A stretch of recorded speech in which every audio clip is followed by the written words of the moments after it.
Welcome to our presentation where we will be looking at the process of service design in reference to a real-life case study of improving the public transport system experience in London. We'll be conducting our own service design tools using Stickdawn's Framework 2018 to effectively illustrate the tools service design has to offer, as well as effectively comparing and contrasting these tools, displaying consumer insights and providing evidence on how they are related, to improving the public transport, to refine the customer experiences. So the first research method we are going to be discussing is customer personas, which are fictional characters based on research in order to represent the different user types that a business offers. Creating personas allows us to understand the user's needs, experiences, behaviors, and goals. Additionally, personas helps us to recognize the different people have different needs and expectations, and also helps us to identify the users you're designing for. Personas makes the design task at hand less complex as they guide ideation processes and help to achieve the goal of creating a good user experience for your target audience. So personas takes into account different factors such as goals, behaviors, attitudes, motivations, business objectives, and more. So the following steps can be used to create the different personas to improve the public transport experience for consumers. So the first is research and analysis, where we can collect the information about the users. Persona descriptions, so where we can assemble persona descriptions around behavioral patterns. Problem analysis, find scenarios of interaction using the public transport and create user personas. And finally, collaboration, where we can share the findings and obtain the acceptance from the team. So, in this example, if we were to create a persona of our customers to improve the transport system in London, it may look something similar to this. So the first fictional customer persona, which can help businesses to understand what specific problems different customers may have depending on different factors.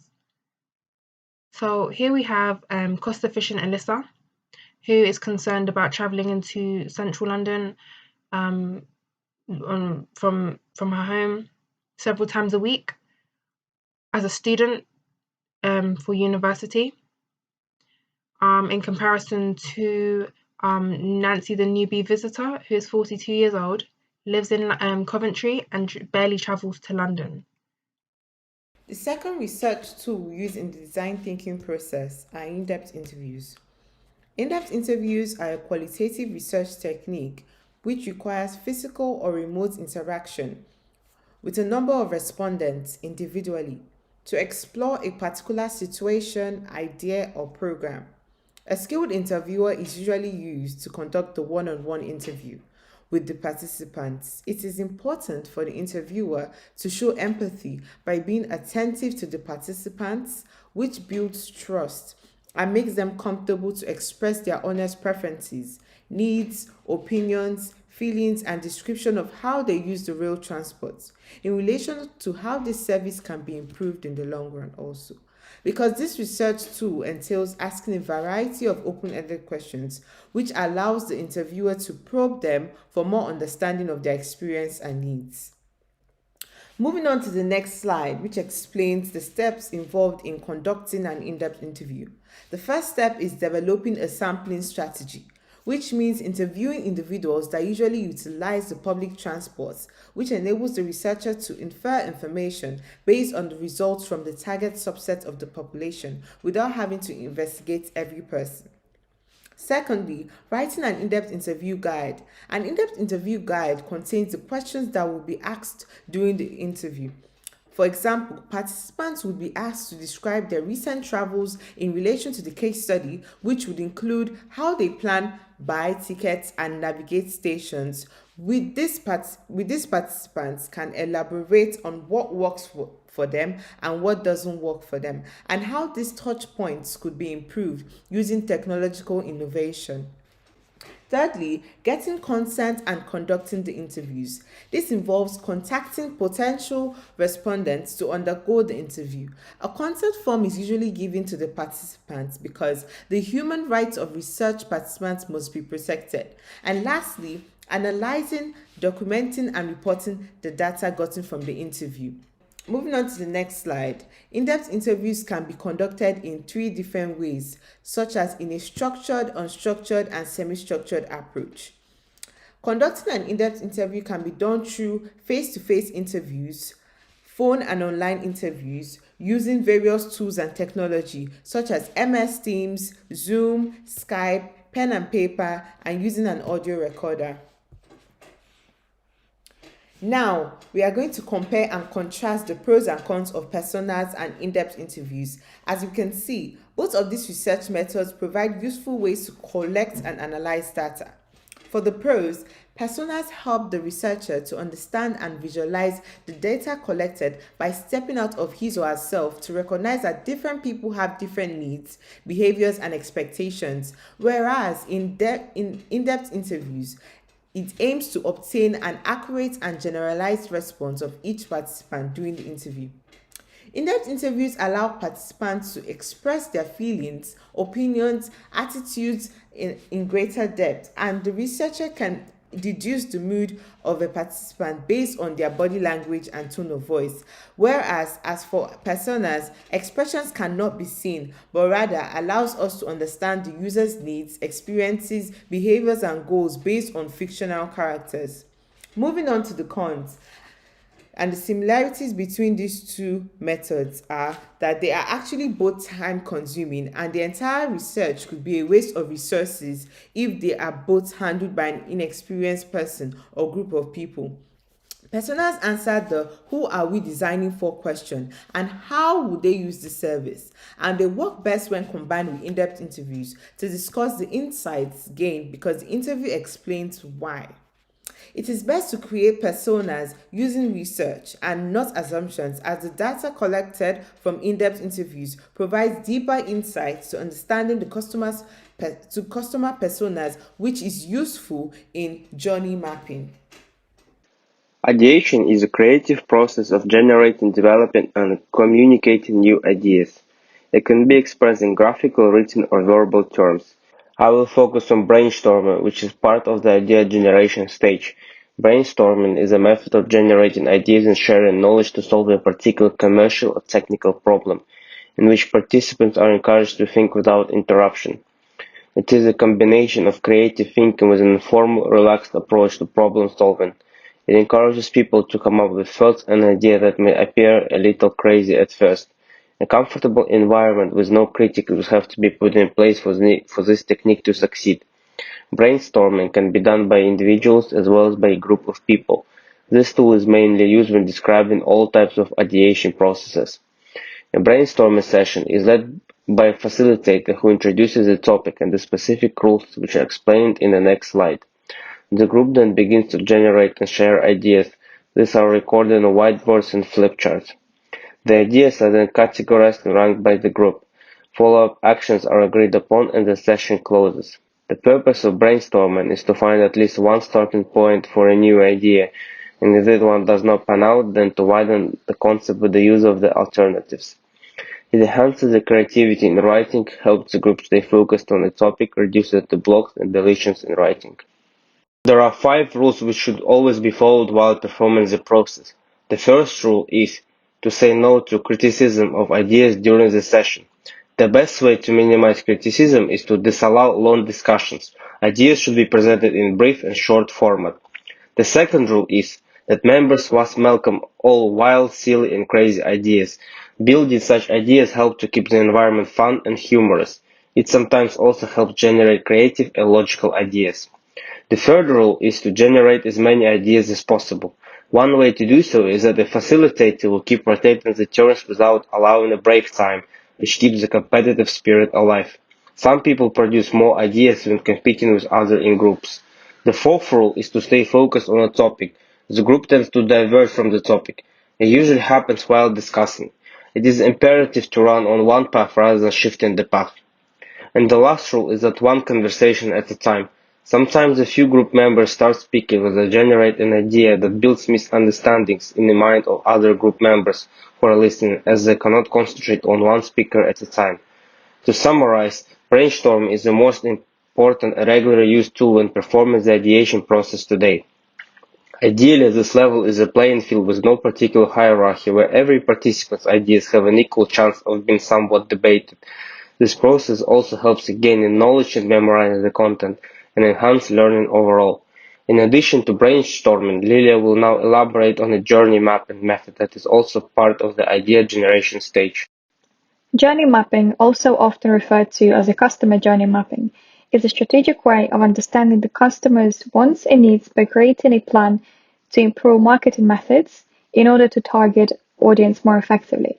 This method allows the brands or the companies to put themselves in a consumer's position, and by doing so, they can improve and tailor the experience of every customer.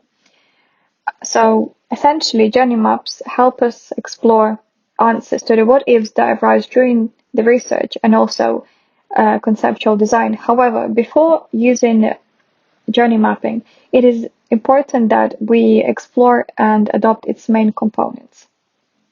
So what are the main components of customer journey mapping? The first component is persona. It is a fictional character that represents the average customer based on user and market research. Second is timeline, a defined journey period. It records the happening from the start to the end of the engagement or a certain period of time. Third is scenarios. It is the context and sequence of events in which users want to achieve goals, for example, buying train tickets. Fourth is touch points. This is what customers do while interacting with the brand and how they do it. The fifth component is channels. This is where customers perform certain actions. When they come into contact with the brand, this could be via website, prints, an app, or even in person. And finally, the last component is about thoughts and feelings. It is crucial to understand what customers think and feel when they come into contact with the brand and organization, and also what they experience during the process.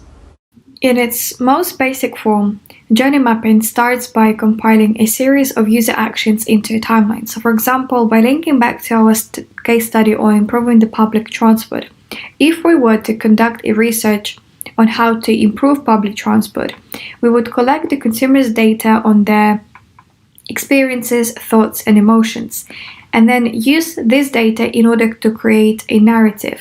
So this would allow us to put ourselves into the consumer's position.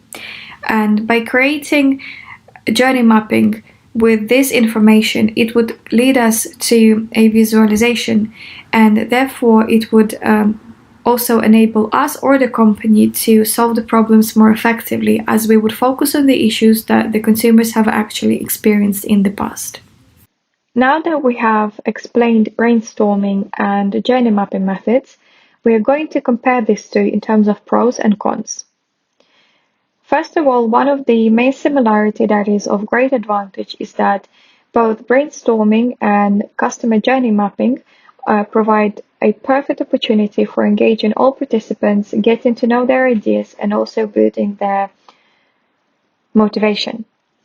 However, the main difference in terms of pros is that journey mapping compared to brainstorming enables participants to understand customer feelings and difficulties that they may experience during the usage of particular services. Secondly, journey mapping enables the brand to have a clear set of goals and any improvements that need to be made. And finally, journey mapping helps to improve customer experience more effectively, as the brand or the company can focus on the actual problems that they have experienced in the past. Brainstorming method, on the other hand, simply focuses on generating as many ideas as possible in a very short period of time. In terms of cons, both brainstorming and customer journey mapping are in fact time-consuming tasks. Also, more doubts and questions may arise during the process. In addition, unlike journey mapping, in brainstorming methods, not all participants may participate in a team and share their ideas due to a fear of being judged. And there also might be a chance that ideas may be one-sided. Now that we have summarized the ideation process, we are going to move on to the prototyping. Prototyping is a critical stage in the service design thinking process. It's where the ideas from the previous stage go through iterative evaluations, and they're key for communicating design ideas with the use of visual aids as a better alternative to words. For our railway case study, I'm going to be comparing two methods. Firstly, the desktop walkthrough method, and secondly, the interactive click modeling method. The desktop walkthrough method is used for prototyping service processes and experiences. This method involves reenacting a typical customer experience of a service using persona-based characters and journey maps to guide a simulation. The method uses a miniature set and figurines as placeholders for the location of the service and the stakeholders. So a quick run through with our case study could look something like this. The set could be based around a train station, with the characters involving the user, ticket master, and a gate guard, with focus being held on the touch points of the user's interaction with the train app, the ticket master or kiosk, and the train itself. Once we set the narrative, we can begin to run the simulation. Afterwards, we could discuss what we observed and any adjustments we'd like to implement, and then iterate the walkthrough until we're happy with the complete solution. Moving on, we have interactive click modeling. This is a method used for digital services and combines paper sketches with technology. The sketches consist of the service's user interface, and each sketch represents a separate link from that interface. Then, using an app, you can link the sketches together to make a mock interface. After creating the interface, the user role players will test the app, typically with a persona-based character to enhance the accuracy of the experience. Again, a quick demonstration with our case study could look like this. Using an app called Figma, we can put together a slapstick interface for a train ticket app. The app is basic and is testing the accessibility of the user interface. From here, the appointed worker, role-playing the persona-based user, will conduct a task, and both them and the observers after the testing will give feedback for changes. So both of these seem like great methods, but how do they compare against each other? Well, both provide you with a holistic overview of the entire service experience, and are cheap and easy to prepare and deploy. But here's where the desktop walkthrough shines. This method can be prepared much faster than the click model, especially if we consider that workers may be using the methods for the first time. So whilst both methods are easy to prepare, click modeling just takes more time. Furthermore, one of the desktop walkthrough's biggest advantages is its capability of iterating at a fast pace due to its easy setup. This means that more ideas can be tested and the service becomes more refined in a shorter period of time. Also, the different nature of roles for the walkthrough, such as the role players, observers, and even a facilitator in some cases, mean that there's generally more inclusivity from the variety of skills required for each role. However, the desktop walkthrough isn't without its faults. This method may be simple to prepare, but the more touch points you focus on within the service, the more complex the walkthrough becomes. From focusing on separate points, there may be too many ideas generated which may be abrasive to each other. Interactive click modeling, on the other hand, does not suffer from this. Since this method is centered around the one digital touchpoint, the sole contributions towards improvement are concentrated on that touchpoint alone. Also, since click modeling is less of a performative method and is more intent on observing, there is less likelihood of interrupting the sequence and breaking out into discussion. Contrarily, this is another issue the desktop walkthrough faces, where observers may want to insert a change in the middle of the simulation and disrupt the flow. Lastly, one other strength click modeling has is its immersive capability from imitating an app. It's much easier for the user role player to imagine what the customer might have difficulty with when they can actually see the mock interface in front of them. In this vein, interactive click modeling offers you real feedback, rather than theoretical conjecture of what might be a pain point. And now, moving forward to the last stage in the service design process, implementation. This is where the prototype goes into full-scale production. And it's important to not underestimate this stage, as this final step typically involves change on an organizational level at the very least. These changes may bring friction into the existing operations of the company and is something to be wary of when entering implementation. So, in summary, those are the stages of service design and the methods we've chosen as a group to utilize in improving the railway system. There are a number of other tools we could have used, however, we found that these tools accommodate our case study best. We hope you found this presentation useful and want to thank you for listening.